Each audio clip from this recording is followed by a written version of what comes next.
the streets up. Yeah, yeah. Okay, wake the streets up. Okay, come on. Okay, wake the streets up. Yeah, yeah. Come on, wake the streets up. Yeah, yeah. Okay. Good evening, everyone, and happy Wednesday. Welcome to BossFM Evening News with Lydia. And it's Jessie. So let's get right into it. Special agents with the U.S. Postal Service discovered undelivered mail in trash bags placed on the curb for pickup outside of the home of a postal employee in Baldwin, Pennsylvania. Baldwin is a small town surrounded by Pittsburgh city limits. The agent with the Postal Service Office of Inspector General were responding to a report about undelivered mail. The employee works at the Mount Oliver Post Office, according to a statement from the Postal Service. The employee was not named in the statement, but he is currently on a non-duty and non-pay status.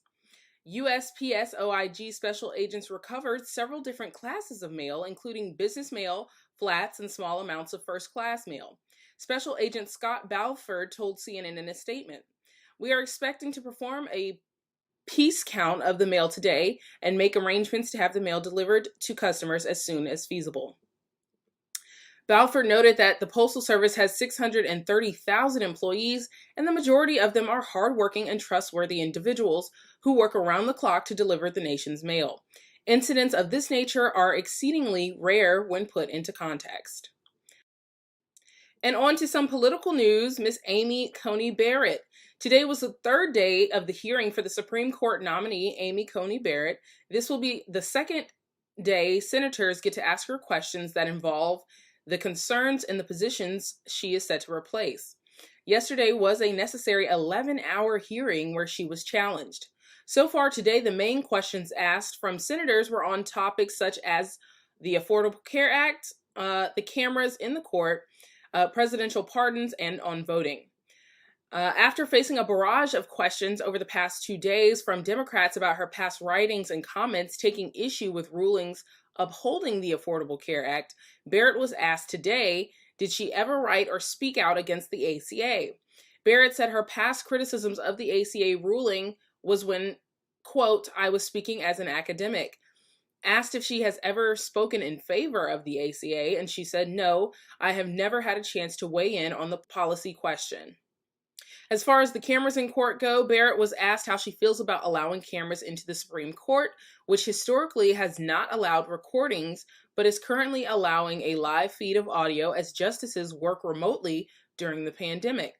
Barrett agreed to keep an open mind about the possibility. On presidential pardons, Barrett said that no one is above the law, but would not say one way or another if the president has the right to pardon him or herself.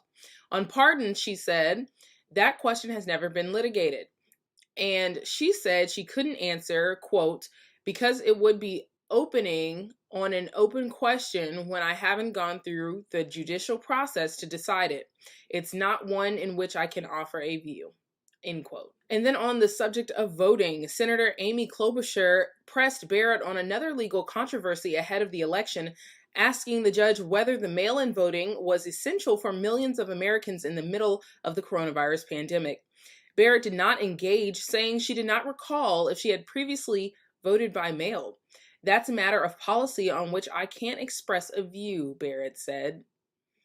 I think that's interesting. I don't understand why.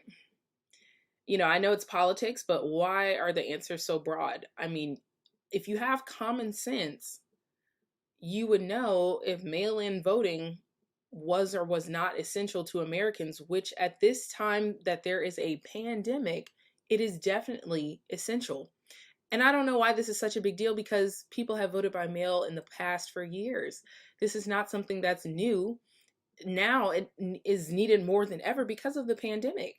Brooklyn DeShawn Smith, 20 years old, was discovered in her apartment suffering from at least one gunshot wound, according to Shreveport Times. She is the fifth trans person in this past 3 weeks and the 32nd trans person to be violently killed so far this year, surpassing the previous record of 31 in 2017. She did not deserve to have her life taken away from her. Not one of these trans and gender non-confirming people have been killed this year deserve that to have their lives taken away from them. This was said by Tori Cooper, the Director of Community Engagement for the Transgender Justice Initiative at the Human Rights Campaign, also known as the HRC. With the news of Smith's death, we have now seen more trans and gender non-confirming people killed this year since we began tracking deaths in 2013. This is also said by HRC's Tori Cooper. Women Crush Wednesday. So today's pick would be longtime actor Regina King, who has been named Glamour's Woman of the Year. Regina King, at the beginning of September, King became the first Black woman director in 87 years of the history of Venice Films Festival to have her work seen as part of the programming. Her acting ranges from multiple movies, from Poetic Justice with Tupac and I think it was Janet Jackson in the film. Also, Boys in the Hood with Ice Cube, Cuba Gooding Jr., and that amazing film just in general. Not only is she in films, but she's also in television series, as she accepted her 4th Primetime Emmy for playing the Sister Knight, aka Angela Abar, in HBO's Watchmen. It's a great show. You should really check it out. Before she accepted her Emmy not that long ago, I think it was in September 20th, she wore a blazer with the t-shirt that bore the name Breonna Taylor's face, and it said in the title, say her name. So she has such a great, amazing career. I love her. The fact that she's Woman of the Year, it's been a long time coming. So with that, Regina King, you're my girl. I love your work, and that is why you are my Woman Crush Wednesday. All right, guys, that is it for your Wednesday evening news. Make sure to tune in tomorrow evening at 8:30 p.m. for more news and updates. And do not forget to tune in tomorrow morning at 10:30 a.m. for more entertainment news with BossFM. If you'd like to rewatch our shows, as always, they will be available on the BossFM app and on all of our social media platforms. Thanks again for tuning in, y'all. It's Lydia. And it's Jessie. Have a great day. Wake the streets up.